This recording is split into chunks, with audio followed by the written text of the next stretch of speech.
Mistrovským duelem mezi Českotřebovskou Lokomotivou a týmem HC Spartak Polička skončila základní část v hokejové krajské soutěži. Hned v neděli 13. února začíná první kolo play-off.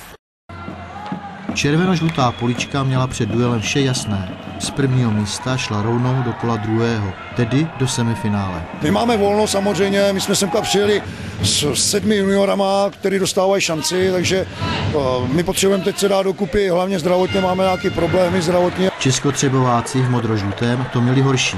Museli bodovat v utkání, aby si udrželi 3. místo. V tom případě by hráli v prvním kole se Sokolem Semechnice, v případě porážky s Chocenským Béčkem. Po 2 odhraných třetinách byl stav 2-4 pro Poličku. Ani v závěrečné třetině nepřišel zásadní obrat ve skóre pro domácí. V čase 41:16 využili hosté přesilovky 5-3 a rázem bylo 2-5. Autorem gólu byl Češka. O 26 sekund později Českotřebováci ve vlastním oslabení Lukášem Démlem snížili na 3-5. Ale to bylo v tomto duelu vše. Zbývající branky již dávali jen hosté.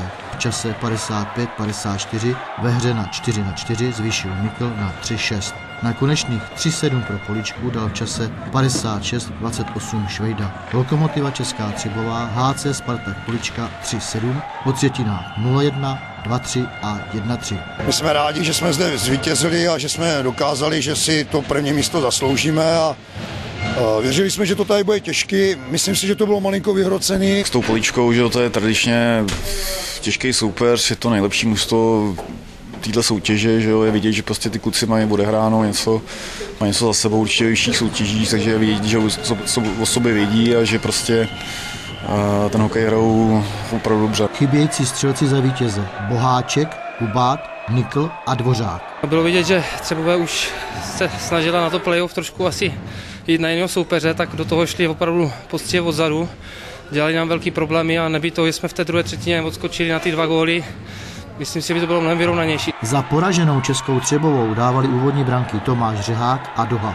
V utkání bylo celkem 15 vyloučených na 2 minuty v poměru 8:7.